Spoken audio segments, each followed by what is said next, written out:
Assalamualaikum warahmatullahi wabarakatuh. Selamat Swastiastu, Namo Buddhaya, salam Pancasila bagi kita semua. Selamat pagi, selamat siang, selamat malam.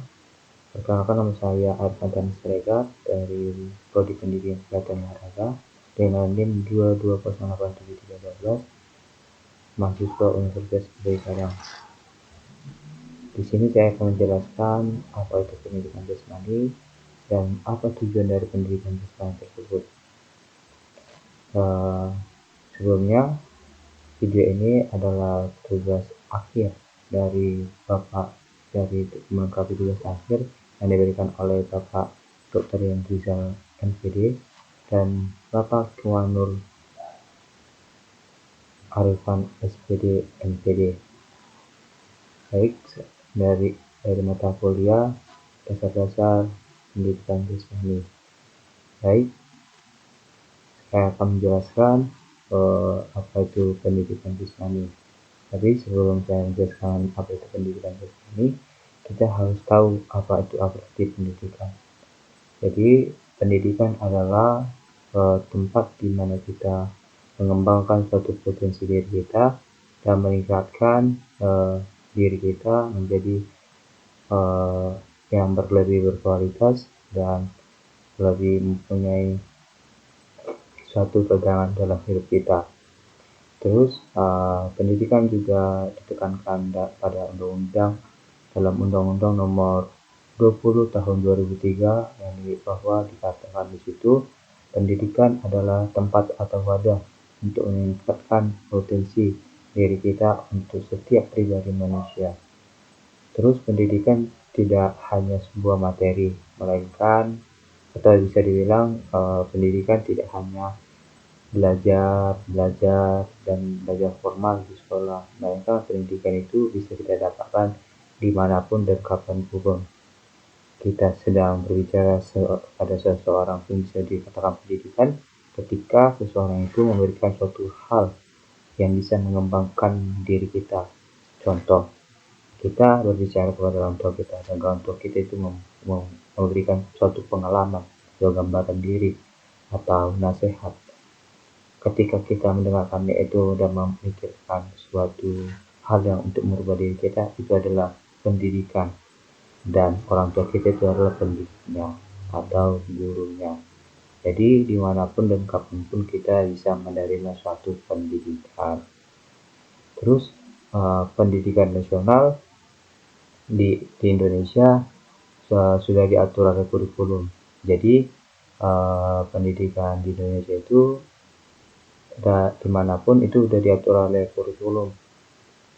Maksudnya ini kurikulum ini satu sistem, di mana sistem ini sudah mengatur apa kebutuhan anak didik sekarang, apa kebutuhan masa sekarang.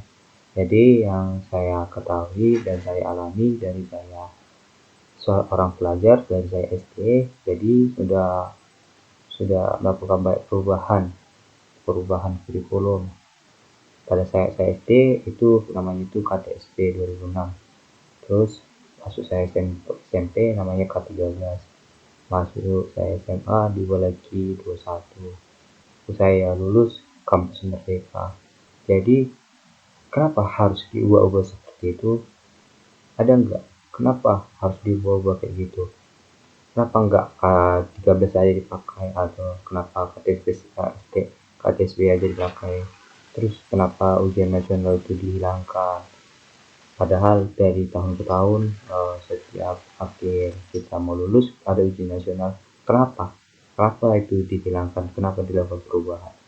Karena pada masa saat itu suatu kebutuhan itu yang dibutuhkan. Jadi tidak mungkin pada saya SD kebutuhan SD saya dengan SMP itu sama, tentu berbeda. Jadi setiap majunya zaman akan Kemendikbud akan melakukan sebuah riset apa yang dibutuhkan seorang anak didik itu, apa yang harus dilakukannya untuk mengembangkan potensi anak didik itu, apa yang diharuskan, apakah harus seperti ini, apakah harus diubah kurikulumnya atau diubah sistemnya lagi atau gimana. Jadi kurikulum itu untuk mengembangkan suatu potensi atau mengembangkan pendidikan nasional itu sendiri. Dengan pengembangan itu, maka anak didik itu bisa mengembangkan dirinya kemana dia maunya dan kemana potensi dirinya. Terus pendidikan adalah faktor yang sangat-sangat berperan dalam suatu kemajuan di suatu negara. Dengan adanya pendidikan yang baik, maka kualitas negara itu bisa dikatakan baik. Sedangkan pendidikan itu tidak baik, maka bisa dibilang negara itu akan terbelakang atau tidak akan maju atau susah berkembang. Jadi pendidikan itu sangat penting dimanapun dan kapanpun, walaupun di negara kecil pun atau di negara besar, karena itu sangat berperan penting bagi suatu kemajuan negara itu. Jadi itu sedikit kita menyinggung apa itu pendidikan, maka kita akan masuk dengan apa itu pendidikan jasmani.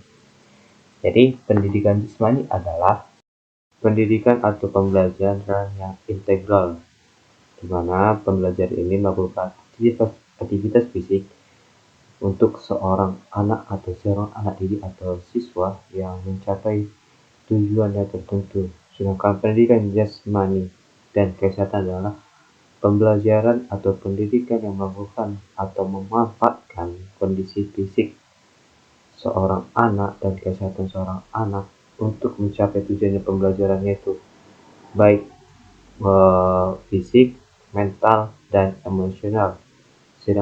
Terus pendidikan jasmani juga memberikan kesempatan kepada semua anak untuk mempelajari apa itu motorik, bagaimana bentuk motoriknya, untuk pengembangan motoriknya, dan di situ semua anak itu diajarkan untuk bergerak. Dengan adanya pergerakan, maka suatu perkembangan akan terjadi. Dan cuman di pendidikan jasmani mengajarkan bergerak, dan pendidikan jasmani juga memberikan rekreasi kepada seorang anak supaya tidak ada merasakan bosan ketika berada di masa pendidikan. Terus bedanya pendidikan jasmani dengan pendidikan olahraga itu sangat berbeda. Pendidikan jasmani hanya mengajarkan kepada anak itu tentang suatu bentuk tubuh kita, bentuk tubuh, terus jasmani kita dan rohani kita.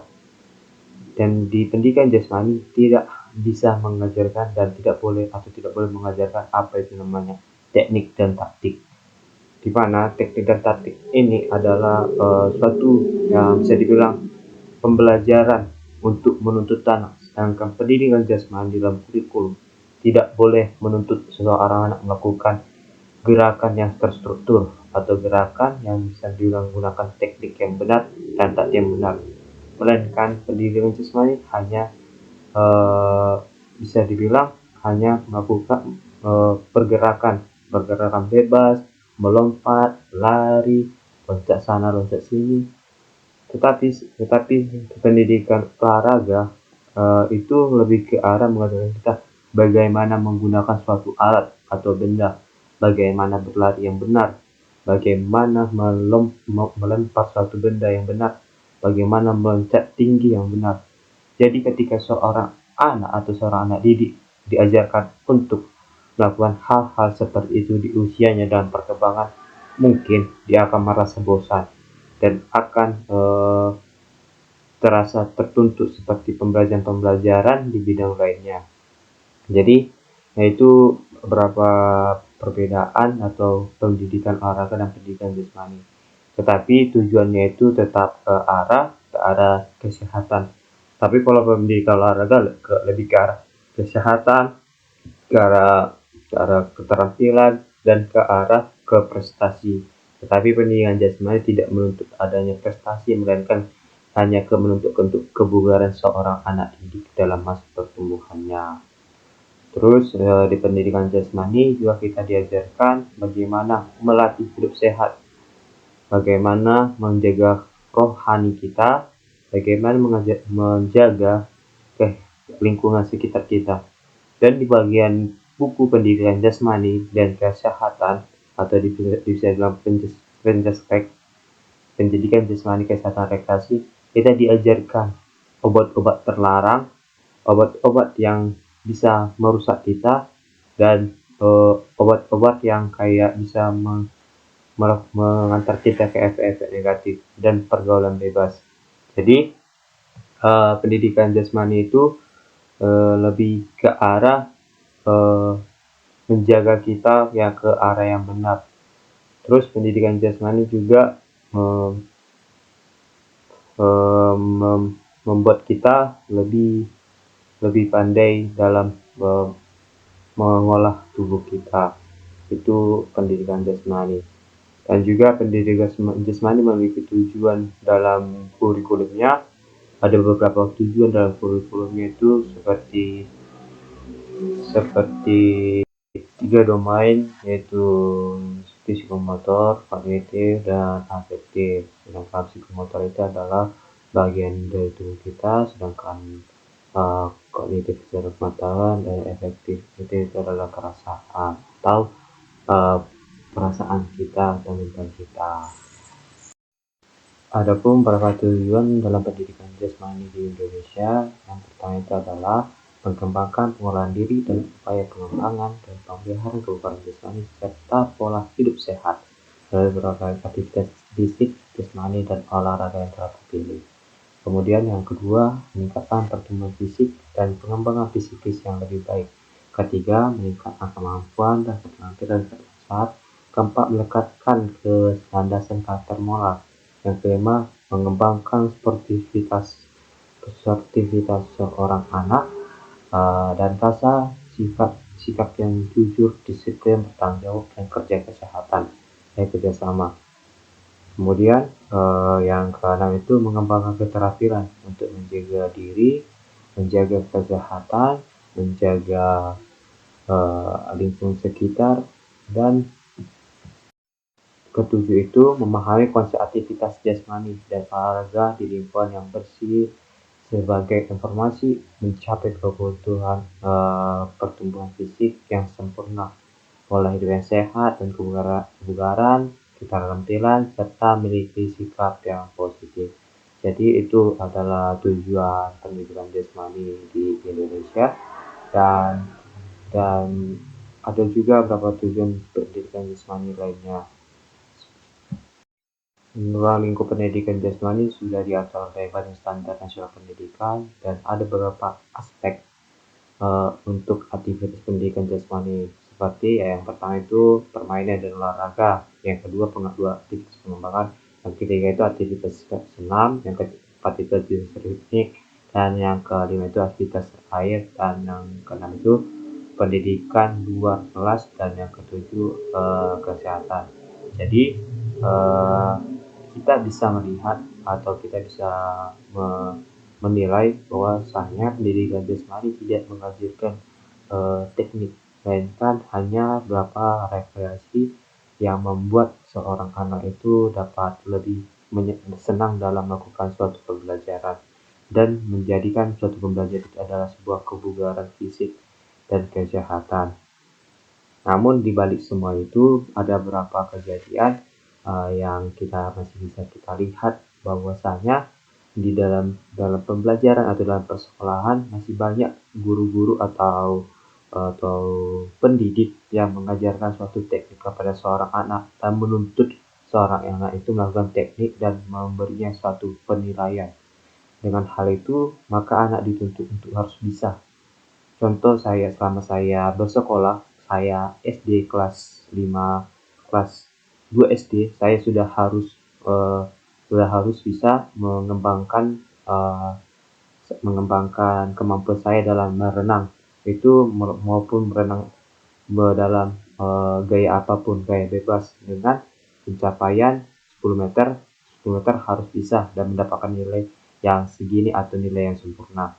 Terus dalam saya SD juga saya diajarkan bagaimana teknik tolak peluru yang benar dan cara melempar tolak peluru yang benar.